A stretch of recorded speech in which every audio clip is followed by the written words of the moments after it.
Howdy everyone. So I'm at the farm. Here's Shakespeare. He just got done eating, along with True and Wyatt right there.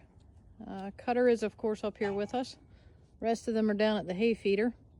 Wanted to talk today about something that is a little weird, okay, but it is critically important for horse owners to know this.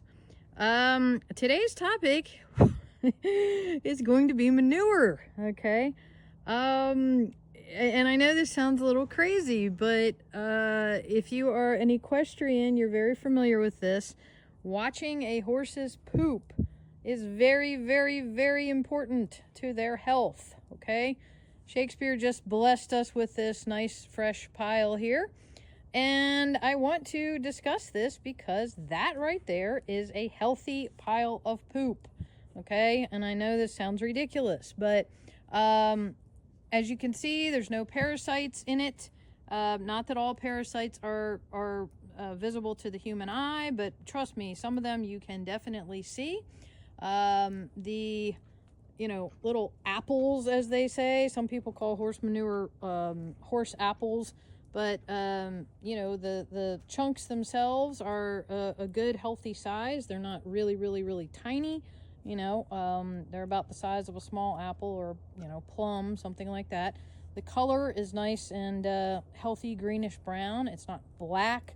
If you had black manure or really dark, hard manure, that would be an indicator that your horse is not getting the nutrition that they need. I've seen horses who eat really unhealthy hay, and their manure is hard and it's as black as he is. And that is the sign of a very unhealthy horse. You also want soft manure. You don't want it coming out in these hard little, balls. Again, if they're really small, like the size of a, golf ball or a grape or something like that, that can be the sign of an unhealthy horse. It can be the sign of a horse in colic, okay? Because they're not able to digest properly and they're not getting enough manure to pass through their systems. So lots of times when a horse is in colic, which is a gastrointestinal issue, they could have a blockage. So what the vet will do is they will come sedate the horse, and then they will take this huge glove that goes up to their shoulder, and they will reach up in to the back side of the horse, and they will flush them, and they will try to flush out any, stuck or compacted or blocked manure. If they are not able to do that, then the horse could very potentially need surgery, and it's very costly. It's about anywhere from $10,000 to $20,000 for a colic surgery. So, it's just very important to keep an eye on this as a horse owner. Like, for instance, I had these horses up in the covered arena last night because it was so cold. And it got down to I think 19 degrees, and the wind chill factor was up to 40 miles an hour. So I put them in the covered arena, and the next morning I went and I counted their piles of poop. So throughout the night, we ended up with 18 piles of poop. So for 3 horses, each of my horses pretty much, went to the bathroom about 6 times, which is good because I know that, they're flowing. What they're eating is coming back out of them. It's not getting stuck in their gut somewhere. And I don't need to worry about the dreaded C word, colic word, at least in these guys. What they're intaking is going right back out, and it's going out in a healthy fashion. Now, on the flip side of that, let's say I had these horses, or let's just say I had one horse like Wyatt up in a stall, okay? If I put him in a stall at 7 o'clock at night and I went there at 8 o'clock in the morning to let him out of that stall, and he only had one pile of poop in there, I would be worried, okay?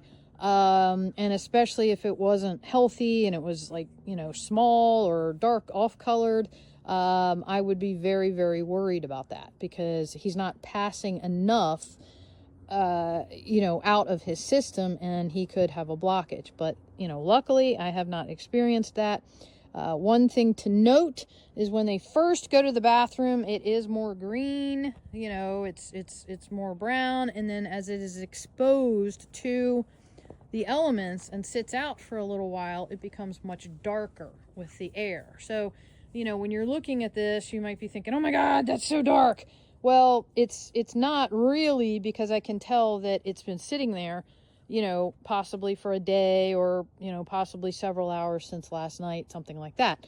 But what you're looking for is when your horse first goes to the bathroom, like Shakespeare just did over there, you really want to monitor that and keep an eye on it. Like this has been sitting here probably at least 2 days. See how black it is? Now, if it were that black when it first came out of them, I would be freaking out. You know, that would tell me that they had very low quality hay and are not getting enough nutrients. But, you know, these are just things that you learn as you go along. Hi, Phoenix. That's one of our neighboring horses in another pasture. Phoenix, he's a quarter horse. Hey, buddy. So anyway, folks, I know it's kind of an awkward topic, and it's a little weird to sit there and talk about, you know, manure, but it is one of the things that could mean life or death for your horse. So it's very important to keep an eye on these things. It's also important to take your horse's temperature and at least know what their baseline temperature is. I don't take my horse's temperature every single day, but on my horses, I have a baseline temperature for each one of them so that I know, like on a normal day, I'll know what their temperature is, and then if they're running a fever, I will know, you know, that as well. And to establish a baseline temperature, yeah, you guessed it, it's just like when you were a baby, and the doctor had to take your temperature. They don't put it in your mouth. So, you know, you do have to take a thermometer, and yes, it can be just a regular thermometer from CVS, the electronic thermometers. You would come in here, you'd take a little Vaseline, and you would follow suit. Most of the time, my gosh, you're a dust bunny, bud, I gotta brush you.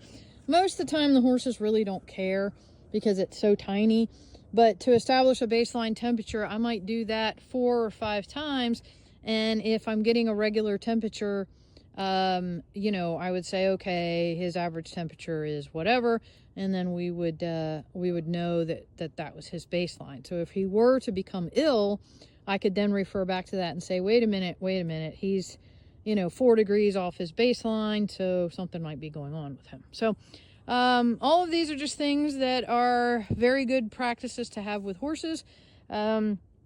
So what goes in must come out, and you really need to keep an eye on that.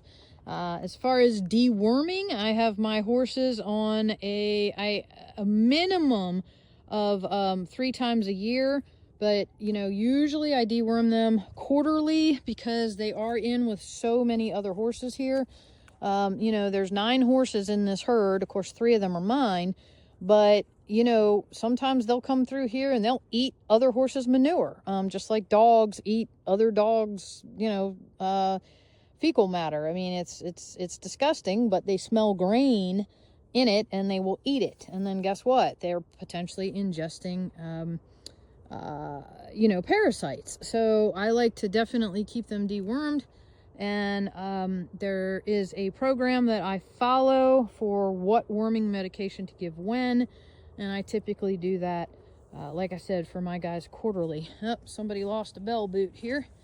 I would say that is Hope. Where is she? No, she's got 2 on. This one might be old. But anyway, that is just, you know, some more helpful information that if you do plan on having horses, you're definitely going to want to look into that. And, you know, make sure you keep good track of their temperature, their manure, and their deworming. So, and then of course farrier and vet and everything else that comes along with horsemanship, but you know, I've already covered those in some other videos. So that's it for today, and hope you all enjoyed.